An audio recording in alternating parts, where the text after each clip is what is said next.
AFC অনূর্ধ্ব 20 Asian কাপের বাছাই পর্বের টুর্নামেন্ট শুরু হওয়ার আগেই মনে হচ্ছে বাংলাদেশ অনূর্ধ্ব 20 এই পুরুষ দলটা টুর্নামেন্ট থেকে বিদায় নিয়ে গেল। এই অনূর্ধ্ব 20 দলটার ঘিরে মানুষের যে স্বপ্ন ছিল, যে আকাঙ্ক্ষা ছিল, সেই স্বপ্ন মনে হয় স্বপ্নই থেকে যাবে। 2027 চীনে যে অনুষ্ঠিত হবে এশিয়ান কাপের পর্বটা অনূর্ধ্ব 20 দলের, সেই মূল পর্বে খেলার লক্ষ্য ছিল বাংলাদেশ দলটার। ব্যাটে বলে দুয়ে দুয়ে চার হচ্ছে না। প্রথমত যেটা হচ্ছিল, থাইল্যান্ড গিয়ে এই দলটার ক্যাম্প করার কথা ছিল, কিন্তু সেখানে তারা যেতে পারে না ভিসা জটিলতার কারণে। তারপরে তারা ঘরের মাঠে ঢাকায় কিন্তু সেটার জন্য প্রস্তুতি নিয়েছে। মোটামুটি প্রস্তুতিটাও ভালো হয়েছে, কেননা তারা মানে বাংলাদেশের ক্লাব ফর্টিস এফসির বিপক্ষে একটা প্রস্তুতি ম্যাচ খেলছে আগামীকাল। সেখানে তারা 2-2 গোলে ড্র করেছে এবং ফর্টিস এফসি কিন্তু মানে তারা এএফসি চ্যালেঞ্জ লিগের মূল পর্বে জায়গা করে নিয়েছে। আর সেই দলটা কিন্তু মুরাস ইউনাইটেডকে 1-0 গোল ব্যবধানে হারিয়েছিল ফর্টিস এফসি। আর সেই ক্লাবের বিপক্ষে বাংলাদেশ অনূর্ধ্ব 20 এই দলটা 2-2 গোলে ড্র করে। খুবই ভালো প্রিপারেশন, খুবই ভালো ছিল, সব কিছু ওভারঅল ছিল, ভালো ছিল। কিন্তু আজকে যেই সংবাদটা আসলো, আজকে যেই সংবাদটা শুনলাম, এটা আর মেনে নিতে পারলাম না। মনে হচ্ছে এই ধাক্কাটা বাংলাদেশ অনূর্ধ্ব 20 দলের একটা বড় ধাক্কা হবে।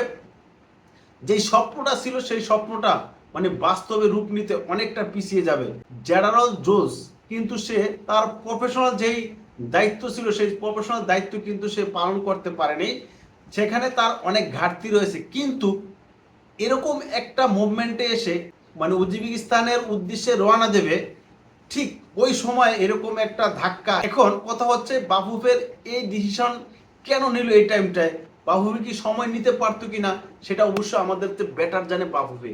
কারণ জেডারো জোস তার প্রফেশনাল দেখাতে ব্যর্থ হয়েছে। কিছু হলেই সেটা ফেসবুকে এসে পোস্ট করে, সেটা সোশ্যাল মিডিয়ায় ছড়িয়ে দেওয়া হচ্ছে।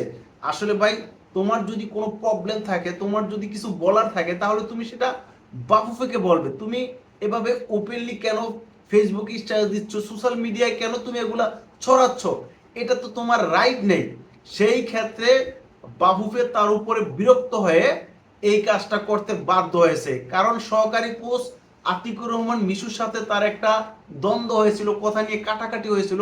শেষ পর্যন্ত সে পুলিশকে ফোন দেয় 999-এ। পুলিশ এসে সেটা সমাধান করে। কেন ভাই? তোমাকে যে চারকি দিয়েছে, তোমাকে যে মানে এনেছে, তার সাথে তুমি প্রথমত যোগাযোগ করবে, মানে বাফুফেকে তুমি জানাবে।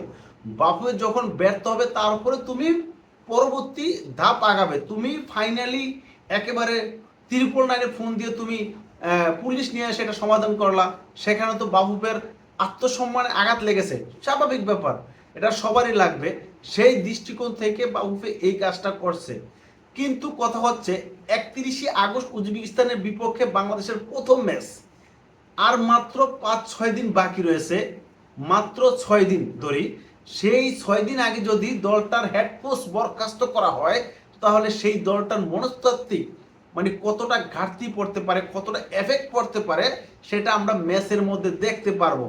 কারণ বাংলাদেশের লক্ষ্য ছিল যেটা, চীনে 2027 এএফসি অনূর্ধ্ব 20 এশিয়া কাপের মূল পর্বে খেলা। 8টা গ্রুপ চ্যাম্পিয়ন সরাসরি মূল পর্বে জায়গা করে নেবে। আর রানার আপ থেকে 7টা দল যাবে। সেখানে যেই দলটা রানার আপ হবে তাদের হিসাব নিকাশ করে সেখান থেকে 7টা দল যাবে, সেখানে মোট 15টা দল যাবে। সেই ক্ষেত্রে বাংলাদেশের একটা চান্স ছিল। আর যেখানে এরাম আব্বাসের মতো খেলোয়াড়, জিদান ইউসুফ এবং মাহি খান এবং বাংলাদেশের লোকাল যে খেলোয়াড়রা আছে দুর্দান্ত ফর্মে আছে,